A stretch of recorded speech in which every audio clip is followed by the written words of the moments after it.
arte, cultura, prevención y todo lo que quieres saber acá entre nos. Comenzamos.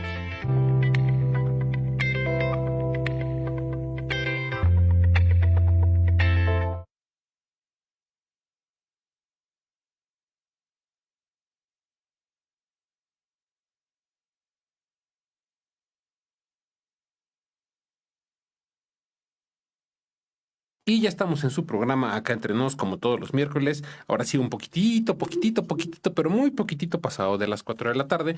Y pues como todos los miércoles estamos pues, transmitiendo a través de Ansus Multimedios. Nos pueden encontrar así en Facebook. También estamos en YouTube, en Instagram también nos pueden encontrar. Y pues bueno, hoy nos acompaña nuestro historiador de cabecera, mi querido Fabián. Fabián, ¿cómo estás? ¿Qué tal? Muy buenas tardes a todos los que nos están escuchando. Muy buenas tardes, Javi. Aquí andamos esta tardecita entre nublada, entre calurosa, entre llena de tantas situaciones, ¿no? Que acontecen en este mes.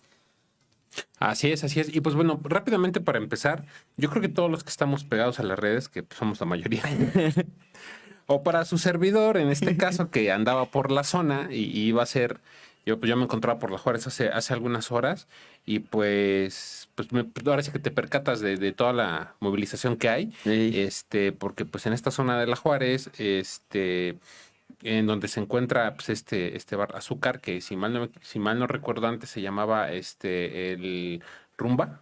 El rumba. Hace años, bueno, Uy, ¿dónde eran las tardeadas de la ándale, secundaria? ese mero, Ok, ese ok, mero, ya sé ese dónde es. mero.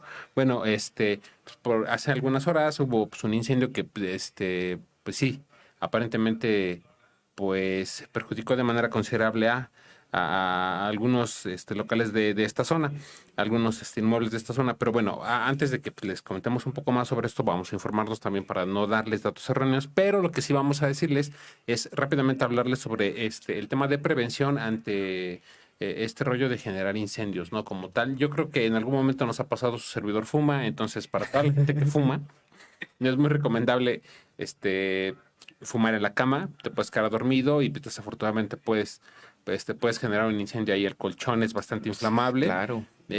También no saturar los contactos de tu casa con bastantes enchufes eléctricos. Sí, claro, También claro. pueden hacer cortos y pueden generar un incendio. Tener mucho cuidado de no dejar cosas como cerillos o encendedores al alcance Ujú. de los niños. También pues, material inflamable, como lo pueden ser, no sé, una espuma, retazos de tela, por ejemplo, o en el caso de algunos líquidos como los líquidos para encendedor, o no sé, en algunos casos la gasolina, el tíner o algunos de estos, ¿no? Pues bueno, tratar siempre de cuidar que estén en un lugar con llave, de ser de ser preferible. Y pues bueno, ¿no? Siempre tener pues el número de emergencia, Sí, claro. vamos a decirlo así, a la mano. Todos se lo saben ahorita, así que pues, 911. 911. Así es. Y pues bueno, también siempre estar al cuidado de los pequeños, que son como los que pues, andan más inquietos y pueden andar que mueve o que quita o que pone, ¿no?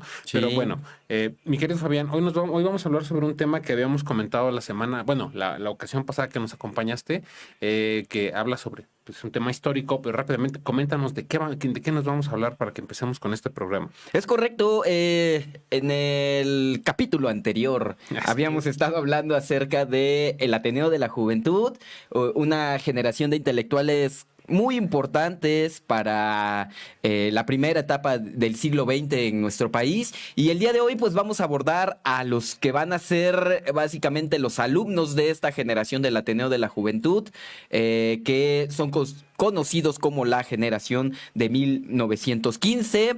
Que pues si quiere usted saber más acerca de esta generación, pues quédese aquí a escuchar su programa, o bien también puede leer ahí la columna que publicamos en la página de Ansus Multimedios.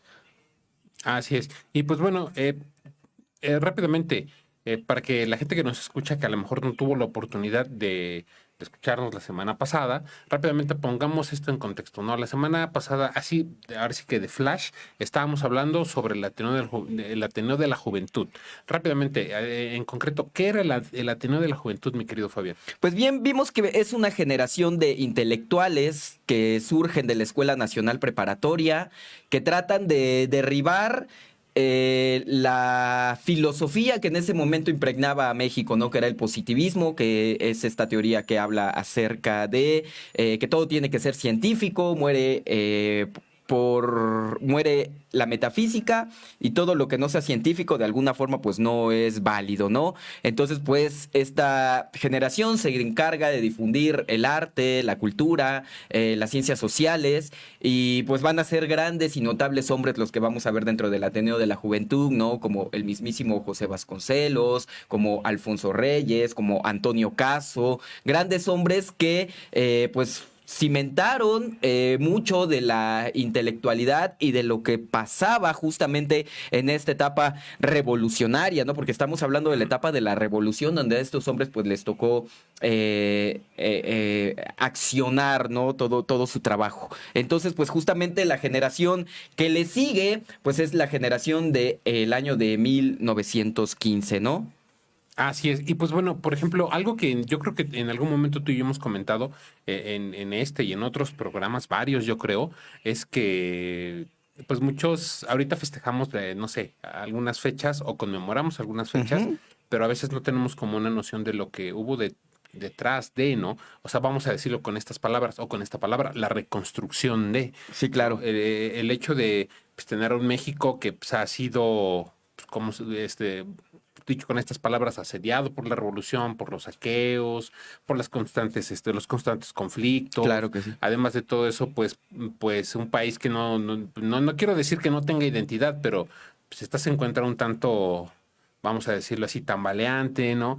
Un país en el que pues los temas artísticos, culturales, por ejemplo, pues no son prioridad, ¿no? No, y menos en esta etapa de la Revolución Mexicana, que como lo veíamos, pues fue, a final de cuentas fue un hecho que así que digamos que impregnó a México de cultura, pues realmente no, realmente pues fue una etapa pues bastante roja, digámoslo así, en nuestro país, ¿no? Ok, me gustaría preguntarte, ¿cómo se encontraba el tema, vamos a decirlo con estas palabras, cómo se encontraba la educación en México en esos años? Porque ahorita, pues, por ejemplo, no sé, a mí me ha sucedido en algunas ocasiones que de repente cuando escucho algún tema, yo digo, no, pues esto no puede ser, eso no es cierto, ¿no? Pero a veces no cuadro lo que Sí. está sucediendo pues, en esta etapa Ujú. de la historia y lo que sucedió en aquellos años, ¿no?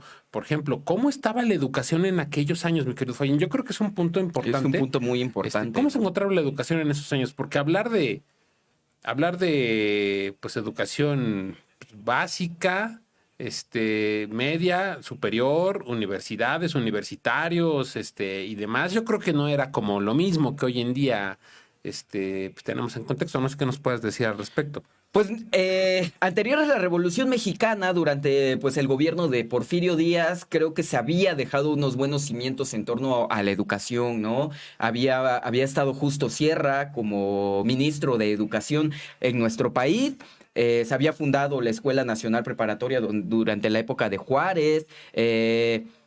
Se había profesionalizado, por ejemplo, la escuela normal, Ok. superior, ¿no? O sea, la escuela para maestros.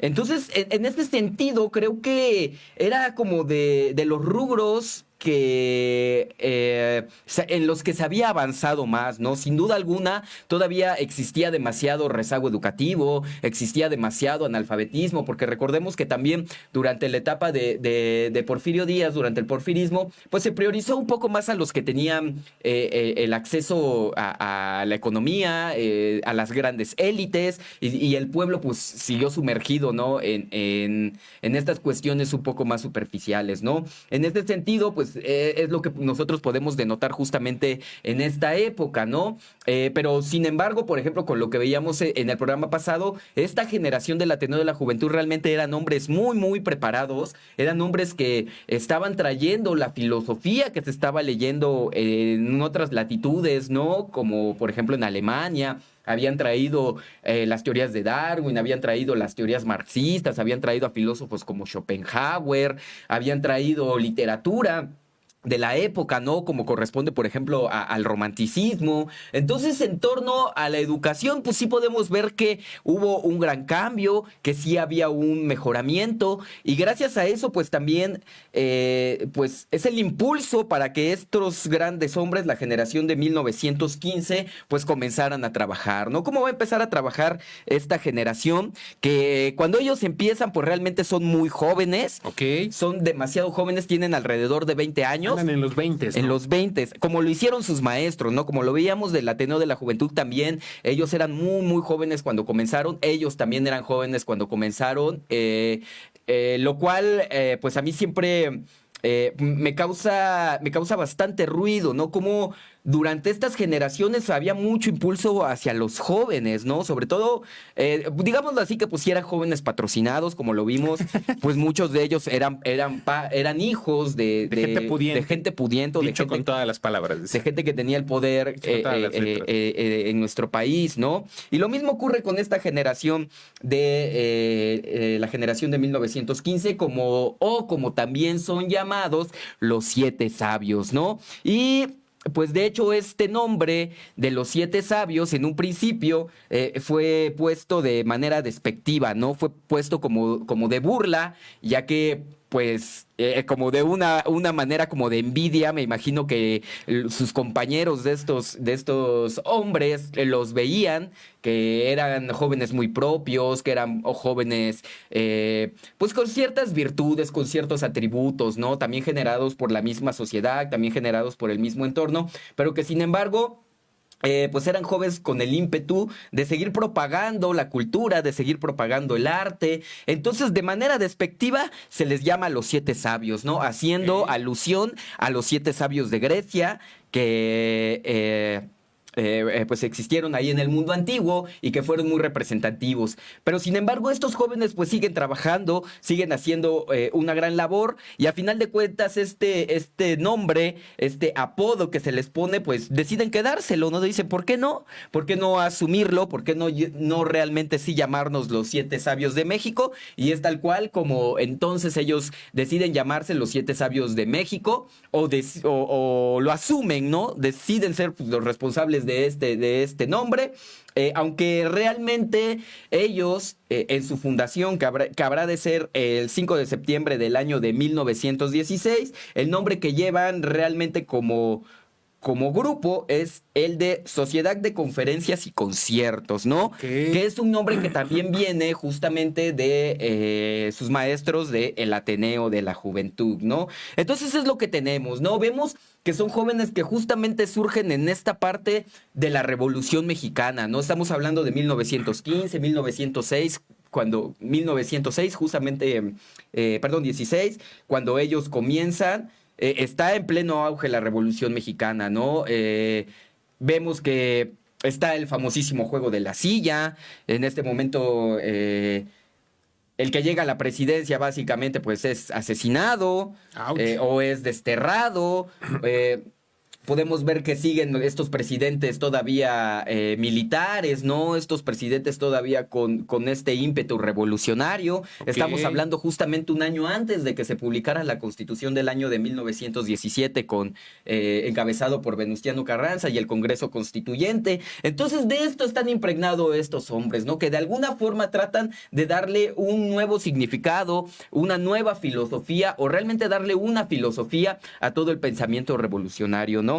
Entonces, al hablar de los siete sabios, aparte de pues la gran labor que ellos hicieron como grupo, hay que destacarlos como individuos, ¿no? Y una vez que nosotros empecemos a escuchar los nombres de estos personajes, vamos a empezar a ver quiénes fueron, ¿no? Y cuál es su relevancia en la historia de nuestro país, ¿no? Para empezar, el primero que vamos a mencionar es a Alfonso Caso, ¿no? Okay. Quien es hermano menor de este personaje que también nosotros estuvimos hablando en el programa pasado, que es Antonio Caso, que es uno de los miembros fundadores de el Ateneo de la Juventud y pues es uno de los intelectuales más importantes de principios del siglo XX, o yo diría que de todo el siglo XX, ¿no?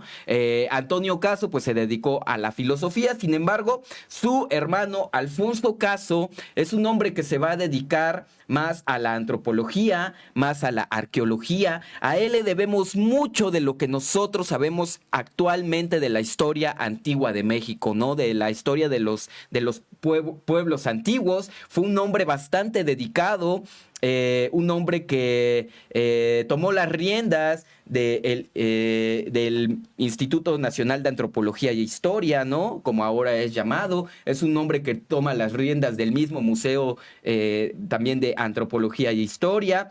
Y entre las cosas que este hombre hizo, por ejemplo, fue empezar con los estudios de lo que ahora conocemos como Monte Albán. Él es uno de los primeros que empieza a destapar los vestigios pues de todo lo que ocurrió en esta zona, que sabemos que pues es una zona maya, que se encuentra justamente en el estado de Chiapas. Entonces él va a descubrir lo que se conoce como la tumba 7, que la tumba 7, si lo recordamos, es donde descubrieron al rey Pacal, Ok. ¿sí? Donde se descubrió toda esta parte de la historia. Él fue fundador del Instituto Nacional de Antropología e Historia, como se los decía.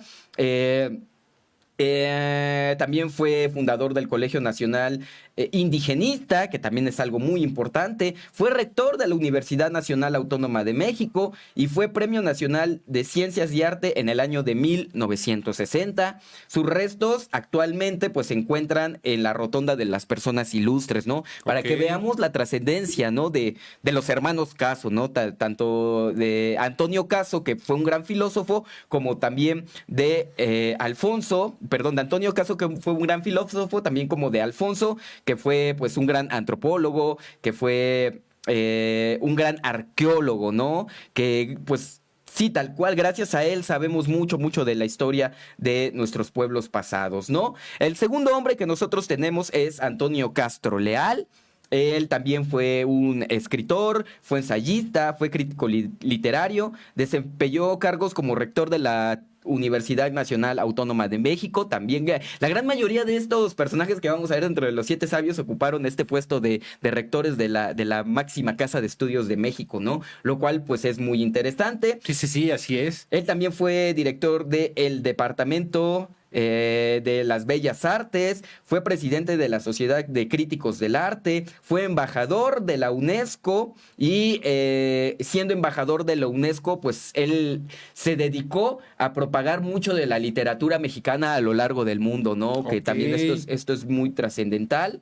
Fue uno de los miembros fundadores del Colmex, del Colegio de México, y en su obra podemos destacar sobre todo las temáticas de la colonia, de lo cual pues él era fan de esta época de nuestro país, ¿no? De la época del virreinato. Entonces muchas de sus obras tienen que ver justamente con este periodo, ¿no? Con el periodo de la colonia y también con el periodo de la revolución, mismo periodo que él estaba viviendo en ese momento, pero que también se encargó de escribir mucho, ¿no? Acerca de tanto historia de la Revolución Mexicana como también un poco de mito acerca de la Revolución Mexicana a partir de la novela, ¿no? Entonces es uno de los grandes propagadores de lo que va a ser en algún momento la novela de la Revolución Mexicana, ¿no? Que ahí con grandes antecedentes, como la novela de Los de Abajo, ¿no? Que también pues es una gran novela de la Revolución Mexicana, que no es justamente de este hombre, pero pues también es una de las más importantes de este contexto, ¿no?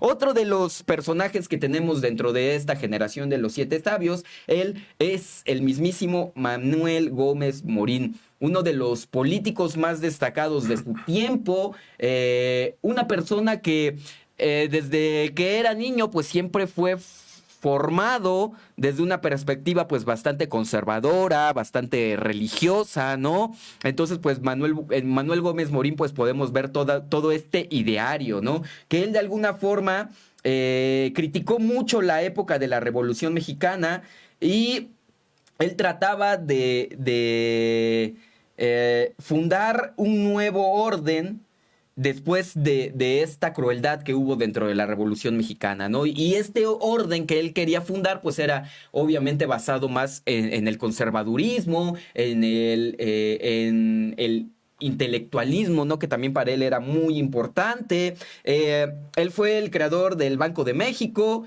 y del Banco de Crédito Agrícola. Fue un hombre que, por ejemplo, cuando llega Lázaro Cárdenas a la presidencia en el año de 1933 implanta la educación socialista, fue uno de los críticos más acérrimos de esta política de Lázaro Cárdenas y en general de todo el gobierno de Lázaro Cárdenas, ¿no? Ya que sabemos que Lázaro Cárdenas y sus antecesores pues todos traían este ímpetu de la Revolución Mexicana, pero más enfocado hacia el socialismo, ¿no? Cosa que iba muy en contra de lo que Gómez Morín pensaba, ¿no? Que él era un personaje mucho más conservador. Entonces él, en esta parte de la educación socialista, pugnó mucho por la libertad de cátedra. Él obviamente estando también dentro de la Universidad Nacional Autónoma de México y justamente en esa etapa siendo rector de dicha universidad, ¿no? Y ahora... lo más importante que hizo Manuel Gómez Morín, o lo que todavía hasta estos tiempos sigue resonando, es la creación del Partido Acción Nacional. Él es el fundador del mismísimo PAN, ¿no? Que pues ahora sabemos que pues es un partido que es sumamente conservador, que está sumamente apegado al yunque. Sin embargo, en un principio las ideas de Gómez Morín, pese a que sí era conservador, pues no tiene mucho que ver con lo que es ahora el PAN, ¿no? Sí, así es. Este partido que llegó al gobierno en el año 2000 y que tuvo el poder hasta el año 2012 y que pues realmente pues vimos que pues, solamente trajo prejuicios a nuestro país, ¿no? Lo perjudicó demasiado en esta lucha contra el narco, en esta situación donde se privilegió más a las élites, ¿no? Por ejemplo, y sabemos... No nos queremos meter en temas políticos y todo eso, pero pues sí realmente en un principio el fundamento del Partido Acción Nacional pues iba en contra de todo lo que era en ese entonces el PMR, ¿no? El Partido Mexicano Revolucionario, que posteriormente va a evolucionar o se va a transformar como el PRI. Entonces pues vemos que a final de cuentas pues es como la contraparte de este partido, ¿no? Sí, así es, rápido. Fíjate que a todo esto que tú nos llevas comentando, me gustaría hacer un paréntesis rápidamente y solamente pues decir, ¿no? Que estos personajes de los cuales les estamos hablando el día de hoy, yo leía por ahí algunos comentarios de algunos historiadores, pues, vamos a decirlo así, de renombre, como lo puede ser Krause. Como no puedo ser yo, dices. Como lo puede ser también Fabián, nuestro compañero Fabián Ruiz. No, en donde pues estos comentan, ¿no? Que eran jóvenes que tenían un proyecto para México, ¿no? Es correcto, sí, sí. Que, bueno, no sé, yo a veces lo quiero ver desde este punto de vista y decir que estaban pensando, no sé, 2 o 3 o tal vez 10 pasos adelante, ¿no? Hacia todo lo que se sobrevendría tras el hecho de que México como país haya pasado por una revolución, se hayan obtenido, pues, vamos a decirlo de esta manera, pues no sé, cosas positivas y decirlo con esas palabras, más libertades, y bueno, demás, no quiero meterme mucho en ese rollo, pero la reconstrucción, lo mencionábamos al principio. La reconstrucción, claro. Estar dentro, ahora sí, o el haber vivido en la época de la reconstrucción en la que se tenían que perfilar o reperfilar muchísimas cosas. Claro. Como lo es el tema educativo, como lo son las artes, como lo es la cultura, como lo es la educación superior. Sí. Tú lo decías hace un momento, ¿no? El dato curioso de que más de uno fue rector de la UNAM. Me parece un dato bastante interesante. Pues hasta ahorita, no sé, yo no he escuchado todavía que se escuche o alguna otra universidad se perfile como la máxima casa de estudios en la nación.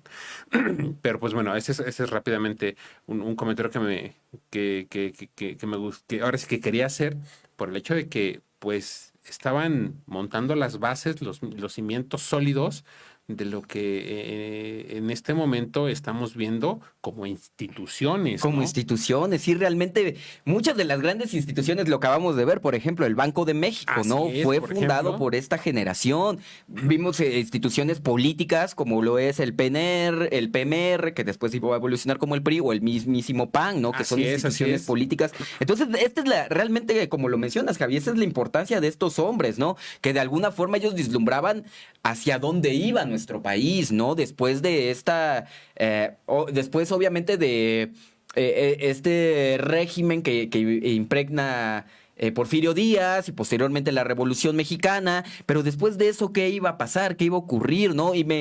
Me resalta mucho esta cuestión de que sean jóvenes, ¿no? Los que tomen la batuta de este tipo Bueno, de pensamientos. Jóvenes que aparte tuvieron un proceso, ¿no? Que empezaron jóvenes a trabajar en la vida política, en la vida intelectual, y que no lo dejaron y que fueron evolucionando hasta convertirse en grandes hombres. fíjate que rápidamente a mí me gustaría comentar ahí que yo creo que también el mundo, no solamente México, se encontraba en una, Uy, en una claro. etapa, en un boom de ideas, de Sí. tanto, no solamente, ojo, no solamente de ideas, sino también de un boom tecnológico. Bueno, Ujú. obviamente el tema de la imprenta, el tema de Sí. los medios, de los medios de comunicación, de las vías de Las comunicación vías en de constante comunicación. desarrollo y evolución, obviamente permitieron el que estos jóvenes pudieran acercarse, no sé, a textos de otros Sí. países, a escuchar otras corrientes, al hecho de que, bueno, esto no sé, tal vez espero no se malinterprete con, eres maestro tú, ¿verdad? Ahí No, va. que pues bueno, obviamente la educación era muy distinta a la que hoy conocemos, Sí, porque claro. obviamente, y radica mucho también en esto que tú estabas mencionando hace un momento, ¿no? En el tema de la libertad de cátedra, ¿no? Sí, Me sí. parece importante me parece importante mencionarlo. No sé tú qué opinas respecto a este punto, en ese punto de la libertad de cátedra. Esto que ellos estuvieron promoviendo, ¿a ti cómo te parece, pues vamos a decirlo así, productivo o benéfico Es, para lo que hoy en día tenemos como un sistema de educación pues nacional? es lo más básico, ¿no? Que a final de cuentas tú como docente tengas la capacidad de poder enseñar a partir de tus propias ideas y no a partir de lo que se te dice que debes de enseñar. No debes de tener tu criterio porque así tus propios alumnos, ellos también van a tener su propio criterio, ¿no? De alguna forma, si tú te encierras en un mundo cuadrado, pues obviamente no vas a poder propagar pues lo que tú necesitas, ¿no? O simplemente vas a ser un profesor vacío, ¿no? Y a lo que se refiere, por ejemplo, en esta etapa de Gómez Morín, es que en esta etapa de la educación socialista que propone Lázaro Cárdenas, pues todo era técnico, ¿no? Todo era hacia el mejoramiento de alguna forma del país por medio de la industria. Entonces, pues de alguna forma lo que Gómez Morín, por lo que apela Gómez Morín es porque no solamente se hablen de cuestiones técnicas en la escuela, ¿no? No solamente se tenga esta idea de que se van a preparar individuos para que en algún momento trabajen en las fábricas o trabajen en las grandes empresas, sino pues también otro tipo de conocimiento también es válido, ¿no? Eso es a lo que iba Gómez Morín cuando él lucha por esto de la libertad de cátedra, que si bien sí se impregna esto de la educación socialista, pero pues nunca Lázaro Cárdenas va en contra de esto, ¿no? Por ahí yo creo que también hubo como algunas malas interpretaciones, porque sí realmente cuando llega el proyecto de educación socialista, pues sí se llega a cambiar los planes de estudio. Ok, Que ok, obviamente, ok. pues uno como profesor, cuando te llegan a cambiar los planes de estudio, pues dices, pues esto lo quito, esto lo dejo, y a final de cuentas, pues tú construyes tu propia planificación, ¿no? Que esa es la cuestión, ¿no? Ok. Muy bien, otro de los hombres que también forman parte de esta generación de los siete sabios es uno pues bastante conocido que lleva por nombre Vicente Lombardo Toledano. Ok. También uno de los hombres más importantes en la construcción de los sindicatos en nuestro país, en el empoderamiento de la clase obrera de nuestro país, ¿no? Vicente Lombardo Toledano, pues es justamente de aquí, de Puebla. Él nació en Teciutlán, Puebla, y estudió Derecho y Filosofía, ocupó la secretaría de la Escuela de Jurisprudencia, ya sabemos ahí de la UNAM, formó la Liga de Profesores del Distrito Federal, fue jefe del Departamento de Bibliotecas de la Secretaría de Educación Pública, fue oficial mayor del gobierno del Distrito Federal. En el año de 1922 se encargó de la Escuela de Verano para Extranjeros y de la Escuela Nacional Preparatoria. Fue secretario de Educación de la CROMP, este sindicato que él también va a fundar. Que es el cimiento de lo que posteriormente se va a transformar como la CTM, ¿no? Ok. El Sindicato de Trabajadores Mexicanos, que también fue muy importante. En el año de 1932 funda el Comité Central de esta organización, ¿no? Que va a ser, les digo, muy, muy importante. Como miembro de esta organización también participó en el Partido Laborista Mexicano, el PLM, y durante algún tiempo fue gobernador interino justamente del estado de donde él provenía, que es el estado de Puebla. Entonces, pues fue gobernador un tiempo de aquí. Y después de ocupar ese mando, durante la rebelión, la huertista, empieza con el ideario de formar otro sindicato de trabajadores y es en este momento entonces donde se funda la CTM y además también él va a fundar el PRM, ¿no? Que después pues, se va a transformar en el que en ese momento pues es el Partido de la Revolución Mexicana y como lo mencionaba hace un momento, pues va a evolucionar en el que conocemos como el viejo dinosaurio o también el PRI, ¿no? El Partido Revolucionario Institucional. Así es, así es. Que pues desde este momento, desde los cimientos de Vicente Lombardo Toledano, pues va a ser un partido que va a ser hegemónico durante 70 años, ¿no? Entonces, pues básicamente aquí este hombre pues va a dar las bases de este partido que pues nos va a tener ahí, que va a estar en el gobierno durante tantísimos años, ¿no? Así es. Fíjate que, bueno, rápidamente, me gustaría comentar esto. Había terminado la revolución, se estaba en el tema de la reconstrucción y pues obviamente había un México inmenso, lleno de recursos, obviamente al cual se tenía que, pues no sé si decirlo con estas palabras, pero ponerle un poquito de orden, ¿no? Sí, claro. Institucionalizarlo para poder obtener también servicios, vamos a decirlo de esta manera.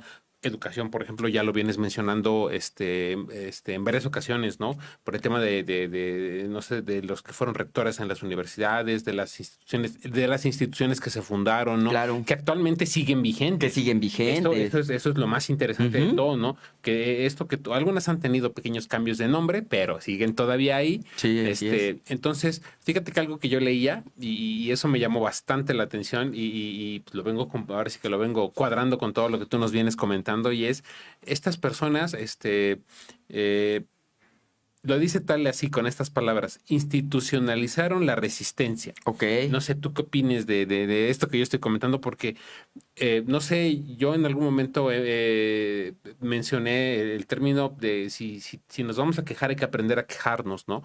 O tener bases para poder quejarte, ¿no? Y a partir de estas bases, pues poder construir, pues vamos a decirlo así, lo que necesitamos. No sé tú qué opinas de esta pequeña frase que dice institucionalizaron la resistencia. Pues es correcto, ¿no? Y aparte la forma como se institucionaliza es a partir de los partidos políticos, ¿no? Okay. A final de cuentas vemos que la gran institucionalización de los partidos políticos va a ocurrir en el año de 1939 con Lázaro Cárdenas, ¿no? Cuando él empieza justamente con esto, ¿no? Y de ahí vemos que las instituciones, a final de cuentas, para el régimen de ese momento, para el Partido Revolucionario Institucional va a ser lo más importante, ¿no?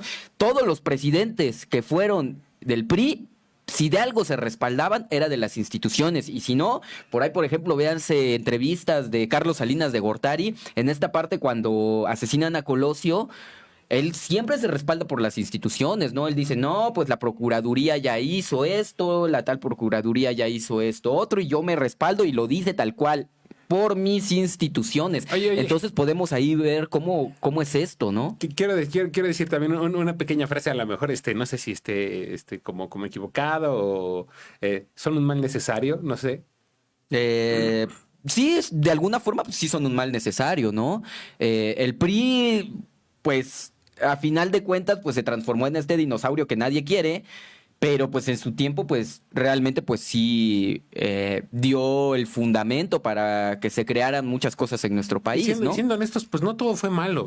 Ah, pues no, podemos decir, ¿no? Por ejemplo, los gobiernos de Ruiz Cortines, Las risas no faltaron, las risas no ¿no? faltaron, toda esta etapa del gran milagro mexicano, ¿no? Así es. Pues realmente fueron buenos presidentes, el mismo Lázaro Cárdenas, ¿no? Que él no pertenece al PRI, pero pues es el abuelito del PRI, él es el que funda el PRI, él lo institucionaliza.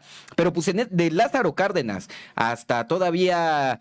¿qué podremos decir? Yo creo que sí, hasta Ruiz Cortines.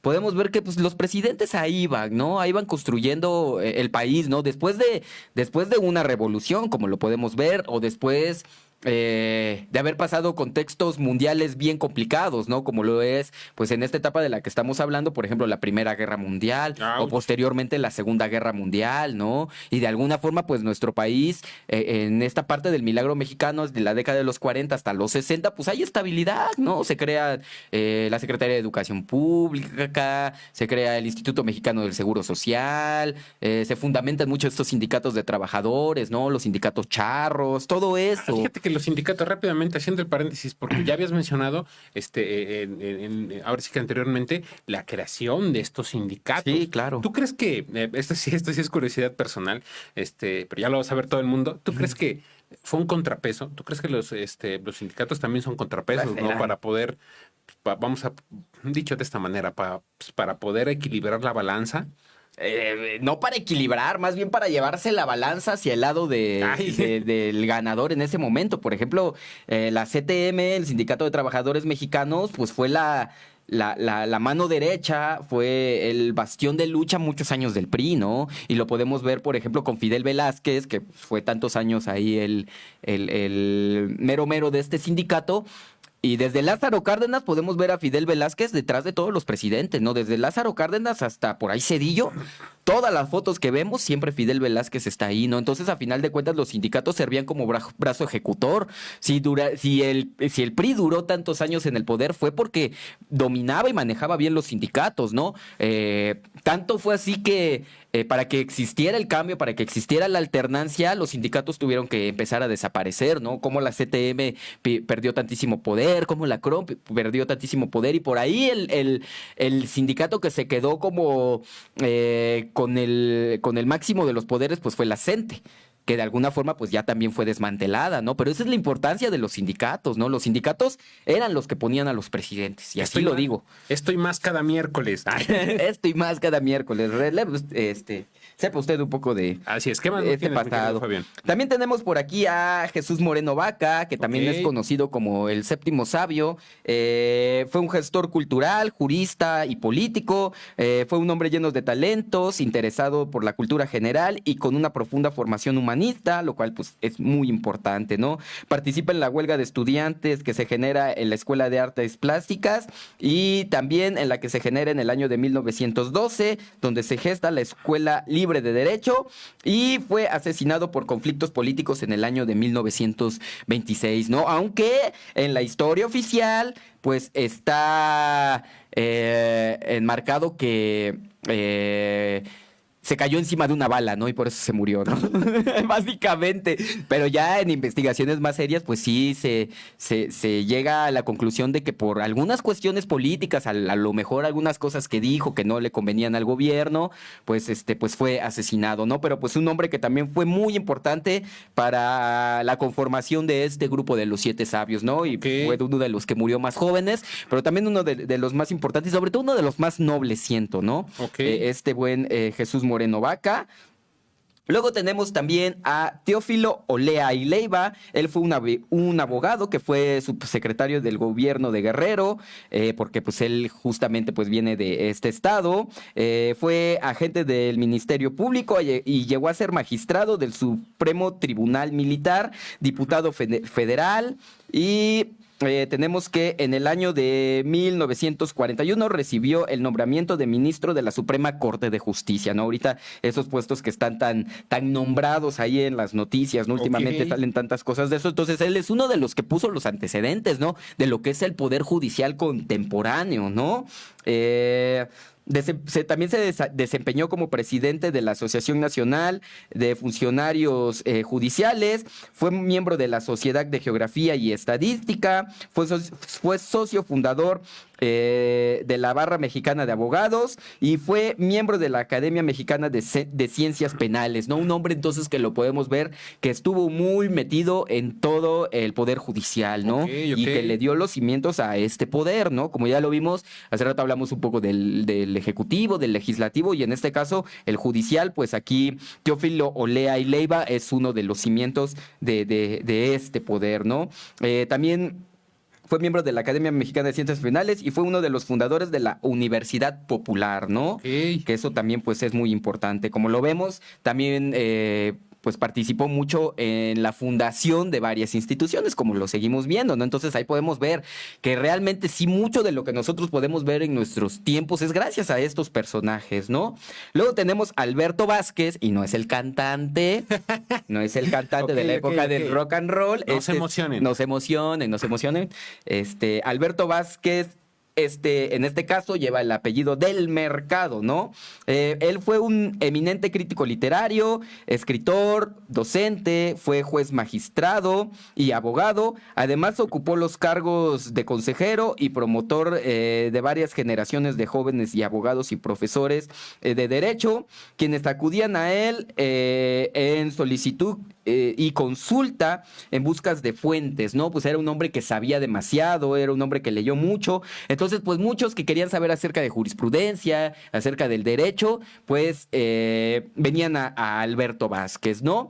Hay que decirlo que, por ejemplo, una de las instituciones que mencioné hace rato, de la cual estos hombres pues fueron protagonistas, pues es el Colegio de México, ¿no? Este Colegio de México que fue fundado a partir de la llegada de los españoles a nuestro país, ¿no? Después sabemos que España, pues en ese entonces, pues estaba en esta etapa del franquismo y muchos españoles fueron exiliados, ¿no? Entonces Lázaro Cárdenas les abre las puertas por ahí de 1938, 1939. Entonces, pues grandes intelectuales llegan a nuestro país, ¿no? Entre ellos, no sé, por ejemplo, Luis Buñuel, podríamos decir alguno de ellos, Shirao, Ignacio Taibo, por ejemplo, también anda por aquí. Tantísimos intelectuales que llegaron y junto con los 7 sabios, de la mano con los 7 sabios, pues fundan pues esta escuela que pues es de las más importantes o de la que genera estudios más importantes en cuanto de las ciencias sociales, ¿no? Que es el mismísimo Colegio de México, ¿no? Y eso es lo que tenemos en torno a estos grandes hombres, eso es lo que tenemos en torno a los 7 sabios, como se los mencioné en un principio. Si ustedes quieren saber más acerca de estos hombres, pues pueden leerse por ahí la columna que pueden encontrar en la plataforma de Ansus Multimedios, ¿no? Que estuvimos ahí subiendo el día de ayer. Entonces, pues este tema histórico, pues bastante interesante que el día de hoy estuvimos reflexionando. Así es, rápidamente un saludo para Ani Sánchez, dice muy interesante, un saludote también para ti.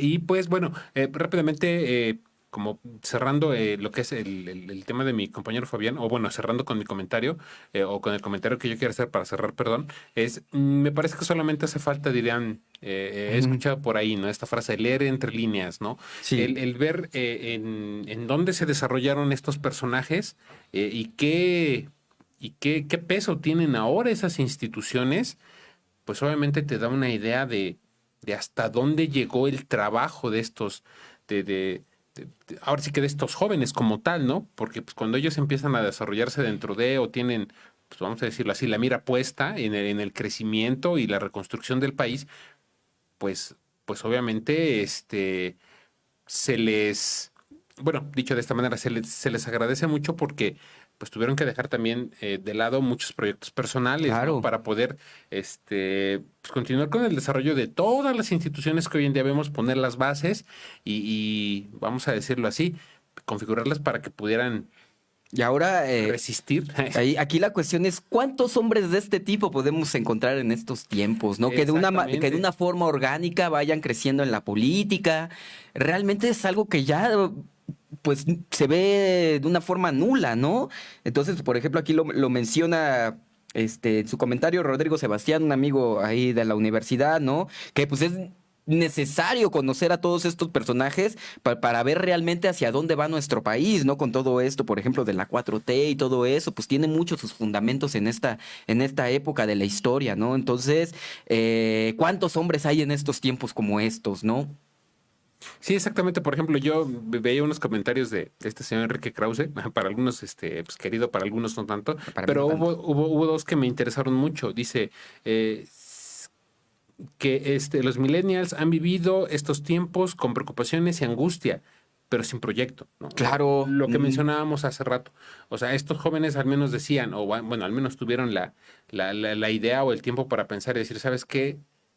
Pues yo quiero Ujú. o quiero desarrollarme, quiero desarrollar este, esto para a futuro poder contar con determinada institución o determinado, vamos a decirlo de esta manera, instancia Ujú. que se haga cargo de todo esto que, vamos a decirlo así, que México que México tiene para dar, ¿no? Porque, Sí, pues vamos a decirlo así, ¿cómo administras el tema de, uno, de las necesidades, pero también cómo administras las riquezas, ¿no? claro, También claro. yo creo que son dos puntos que están uno muy alejado del otro, pero que tienen que en algún momento, vamos a decirlo así, encontrarse, ¿no? ¿Cómo administras seguridad pública? ¿Cómo administras Sí, salud? sí, sí, ¿Cómo sí. administras las leyes? ¿Cómo administras todo lo que hay detrás de, vamos a decirlo así, de esta sociedad que todos los días se levanta y hay una producción económica y hay, vamos a decirlo así, un movimiento de maquinaria humana, yo lo digo con esas palabras, pues no sé, ¿no? Yo creo que todo tiene que tener un poco de orden, no sé tú qué Sí. piensas. Sí, y sobre todo hace mucha falta este pensamiento futurista, que estos hombres lo tuvieron. Ahora vemos que los proyectos son proyectos a corto plazo, Ni a mediano. ni a mediano plazo llegan, ¿no? Realmente sí hay, pues las generaciones actuales viven en el ahora, en el presente, ensimismados en esta realidad y no piensan mucho en lo que va a ocurrir, ¿no? Porque pues vienen como, por ejemplo, todas estas frases, ¿no? Que el exceso de futuro pues es estrés, ¿no? Y entonces los jóvenes no quieren vivir en este estrés, pero pues es un poco como quitarte la responsabilidad de lo que en algún momento tienes que hacer para tu propio país, ¿no? No Así somos es. responsables de lo que va a pasar, ni de lo que está pasando, ni de lo que va a pasar en nuestro país, que eso es algo que realmente es muy preocupante. Sí, sí, sí, así es.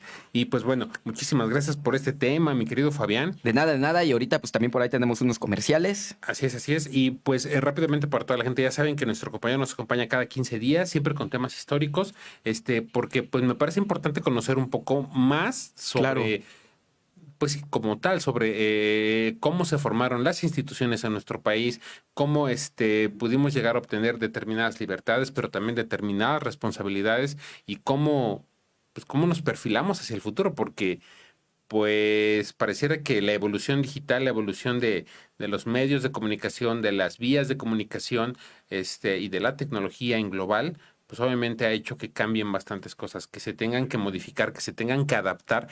Y ahora sí que, pues hasta este punto te voy a preguntar la misma pregunta que te hice la vez pasada. ¿Crees que esto se repita? ¿Crees que un grupo así se vuelva a dar?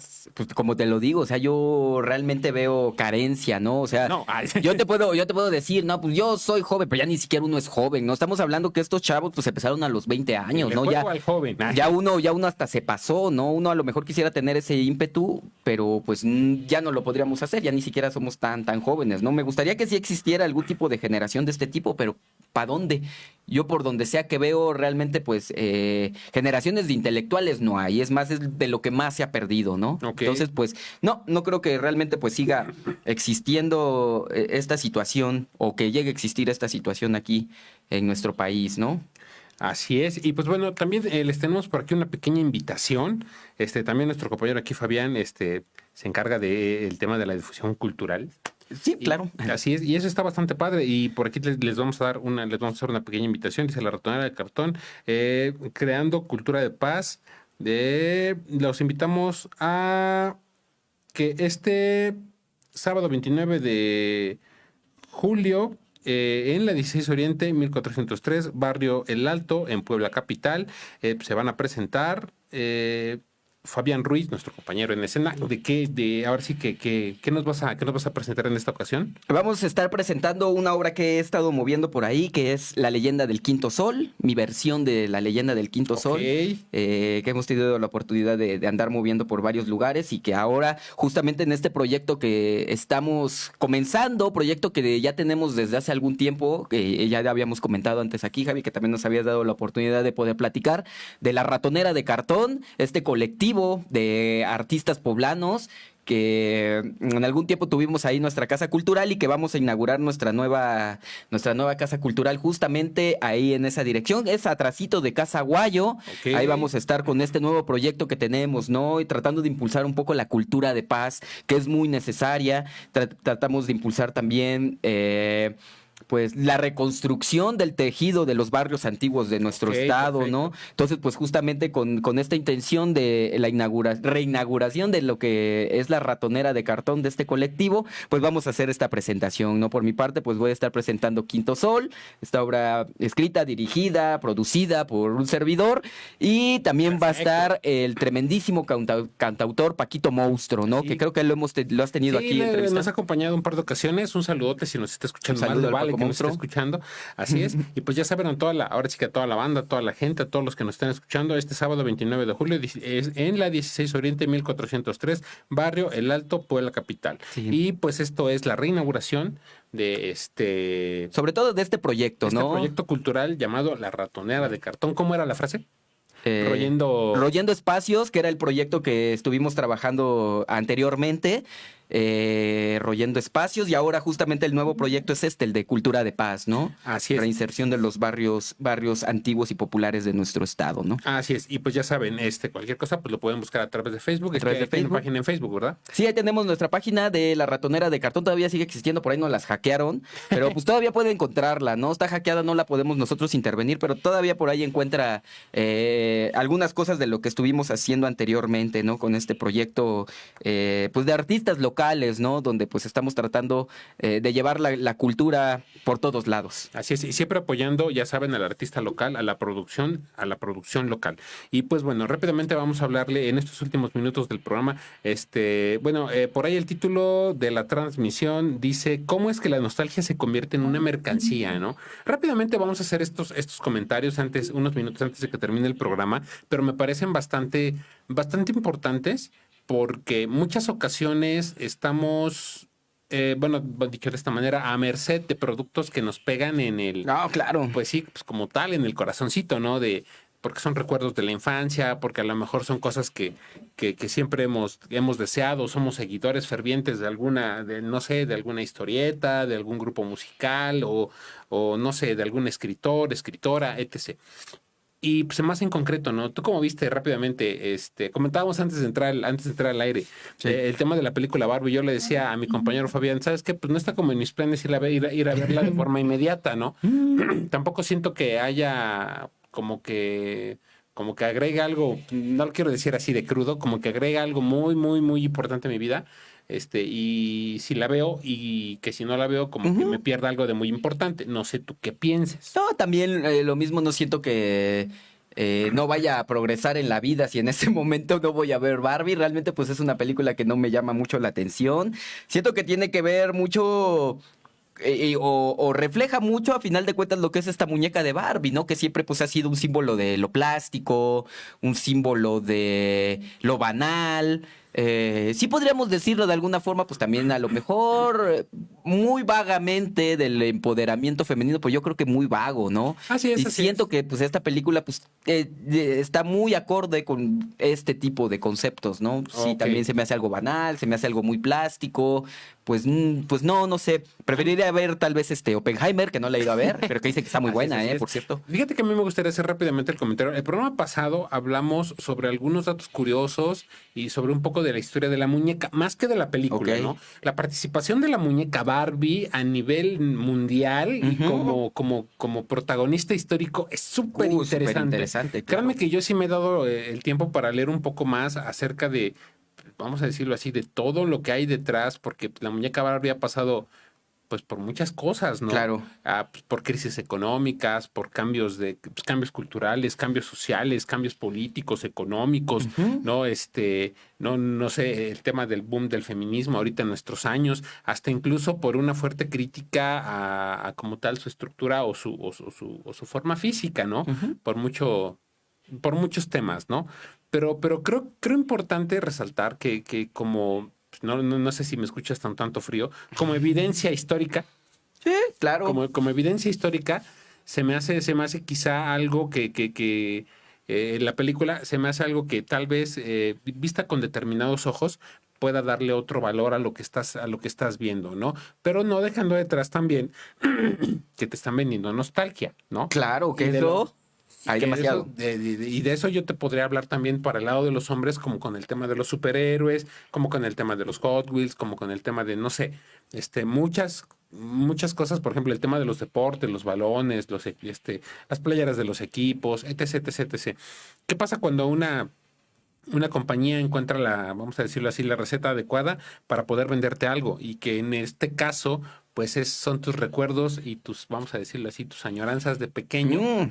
¿no? Y Entonces, ahora un punto más al favor de esas industrias, ¿no? Que justamente ahorita le están dando justo a la generación que tiene el poder adquisitivo. eso, ¿Qué es uno. eso? Y otra que, fíjate que algo bien curioso pasaba, ¿no? Yo hacía un análisis el otro día y decía, ¿cómo fue que pasamos del tener el juguete en la mano a de repente verlo en caricatura, ¿no? Ajá, Y de repente ver alguna película no sé, de este de ese personaje, ¿no? personaje. Pues todavía un tanto, vamos a decirlo así, pues quizás no al 100% como el escritor, por ejemplo, tomando rápidamente otro ejemplo, Stan Lee lo imaginó, ¿no? Al hombre araña columpiándose por la ciudad, al hombre verde creciendo y Ujú. golpeando a medio mundo por las limitantes que tiene la tecnología. En este 2020, a partir del 2020 y ya 2023 ahorita, pues tenemos una facilidad en el tema tecnológico. El boom tecnológico pasó a otro nivel Otro y nivel. ya podemos tener a estos personajes pues de carne y hueso, ¿no? Hasta el Rey Sí. León y a Pumba y a Timón también los pudimos ver como si fueran en verdad reales.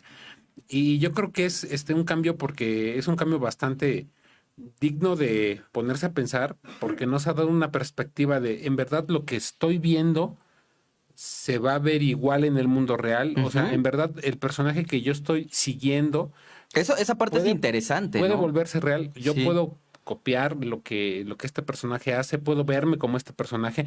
En el caso de Barbie, muy en específico, ha habido un par de casos a nivel mundial en los que pues, personas han arriesgado e invertido demasiado En sus cirugías exactamente en plásticas. cirugías, en su físico para poder verse igual. Ajá. Pero en sí me gustaría pues hacer el comentario, ¿no? Rápidamente esto es para nuestro compañero Ricardo. En algún momento lo vamos a invitar y tenemos que hablar de esto. Él argumenta la vez pasada de una charla que tuvimos, él decía, ¿sabes qué? Es que esta Barbie sí tiene contenido.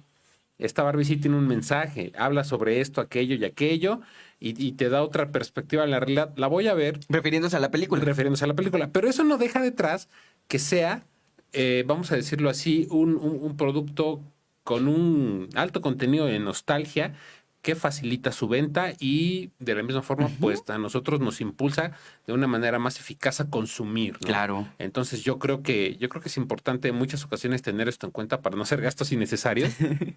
Muchas ocasiones llega a suceder. Por aquí tenemos un comentario. No sé si le puedas leer, mi compañero, mi querido Fabián. Mm, A ver, dice, la plasticidad la del mundo de plasticidad. Barbie aún se debe al Ah, capitalismo capital. central del privilegio, élite y lo cáustico a Claro. través de la historia. En mi opinión, Oppenheimer es la opción para la sala de cine en esta semana. Bueno, Ya siéntese, señor. ya siéntete, por favor. No, pero es que tiene toda la Es que tiene razón. toda la razón y de lo que hablaba, ¿no? Pues a Así final es, de así cuentas es. es Barbie ha sido siempre como la representación de esta parte del ser humano, ¿no? De ahí, de lo caucásico, de lo privilegiado, de todo eso, ¿no? Que en muchas ocasiones, fíjate que yo en algún momento, leyendo un poco sobre la historia de esta muñeca, tal vez no fue pensada de esa manera, ¿no? No, posiblemente, güey. Yo también hasta donde he escuchado, ¿no? La señora que la deslumbró por primera vez en el mundo sí tenía como otras cuestiones, ¿no? Era- Estamos era- hablando de otra época también. Era más por un tema, no sé, a lo mejor de estético o las propiedades o que debe tener o que debía tener como tal el juguete, ¿no? Por ejemplo, como todos los juguetes de acción, pues todos tienen que ser musculosos Claro. y tener un superpoder, ¿no? En este caso, pues yo creo que debió ser bella y poseer muchos atributos, ¿no? Que le hicieran resaltar. Claro, pues tenía que ser una Entonces, mercancía que se pudiera viera vender, bien, ¿no? Que en el exactamente. estante impulsara algo, ¿no? Entonces, yo creo que esto que mencionamos yo creo que un día sería bueno trabajarlo un poco más a profundidad. Sí, claro. Pero sí precisamente quedarnos con una idea pues básica en esta ocasión, ¿no? Que es un personaje de ciencia ficción, ¿no? Sí. Porque en muchas ocasiones es muy fácil confundir. Sí, la gente a veces critica a Barbie y le avienta muchos traumas como si realmente existiera, ¿no? Como Así si es, fuera una así es. persona de verdad. Oye, es un muñeco. Es muy fácil confundir o transpapelar Ajá. la realidad con la ficción, Claro, ¿no? claro. En muchas ocasiones se ha dado, a veces ha tenido resultados bastante positivos, algunos no muy positivos y ya de verdad negativos, como lo que mencionábamos, de gente que se obsesiona con algunos personajes y pone en riesgo hasta incluso su salud. Pero yo creo que la mejor parte del cine es entrar a disfrutar una historia Sí, ficticia. En algunos casos ha habido adaptaciones de sucesos reales, claro. pero yo creo que mucho es quedarse con ese chip. Voy al cine a divertirme, a ver algo Yeah. que me entretiene y dejarlo por ahí, ¿no? Claro. Muchas ocasiones yo creo que llegan a generarse fanatismos dentro de personajes o dentro de historias que resultan a veces no muy buenos como tal para los individuos, para las personas. En el tema específico, no sé si recuerdas hace algunos años que hubo mucho una epidemia del tema de la bulimia y la anorexia. Claro, desde hace 15 años, que bueno, que Más o pegó menos. más, que empezó a resonar, pero que es algo que todavía Exactamente. tenemos vigente, ¿eh? Y que pues obviamente esto tenía mucho que ver porque pues ¿cómo se llama? Las personas que en esos años, porque también era una situación que tanto podía perjudicar a hombres o mujeres, Sí, pues querían verse como determinados personajes claro. que Sí. salían, no sé, en el cine o tal Las vez grandes pasarelas de moda. exactamente, o las grandes pasarelas de moda, y pues eso llegó a convertirse en un problema de salud que Es un problema. es un problema de salud, pero en esos años sí llegó a Sí. tener un impacto un poco más fuerte, que un problema de salud que sí generó pues la necesidad de crear campañas Sí. para poder decirle pues sí, como tal al mundo, ¿sabes qué? Es que ellos son un personaje, su mundo es ficticio. La película juega mucho con esto. La película Ok. juega mucho con esto. Fue lo que a mí me sorprendió de la charla que tuve con nuestro compañero Ricardo la vez pasada. La voy a ver para poder discutir bueno y sabroso y tendido con él aquí. Y si de alguna forma no tiene para ir a ver ni Barbie ni Oppenheimer, vaya al teatro. Vaya al Vaya el teatro, sábado a ver la exactamente. función que es gratis. Sí, de así Quinto es, Sol. así es. Entonces, pues también Así es la opción. Así es, rápidamente, qué bueno que lo comentas. Recordarle a la gente que no todo tiene que ver con estas grandes producciones faraónicas. Ay, No sabía dónde insertar esa palabra. faraónica. Ok. La quería utilizar, pero no podía. Estas grandes producciones faraónicas y poder sumergirse en un ambiente, vamos a decirlo así, pues tan bello como lo es el teatro, ¿no? Claro. En donde dejas la imaginación volar y puedes ver la capacidad pues como tal, de las personas que están interpretando a los personajes, sumergiéndose en ellos y pues brindándote una experiencia completamente inigualable. Así es, mi querido Fabián, ¿algún saludo? Pues ahí un saludo a Rodrigo Sebastián, que ya anda opinando. Un saludo a todos los compañeros del IED de Pedagogía, que también siempre aquí andan al pendiente. Y a todos los que nos escuchan de alguna forma, ¿no? Ya sea que vean la repetición o que lo estén viendo en vivo. Saludotes y un abrazo para todos ellos. Así es, y pues muchísimas gracias por habernos escuchado. Estamos a través de Ansus Multimedia Radio en Facebook y recuerden que nos estamos viendo y escuchando, como ya la tecnología lo permite, cada miércoles en punto de las 4 de la tarde, si no es que en unos minutos más, unos minutos menos. Muchas gracias y hasta la próxima. Bye.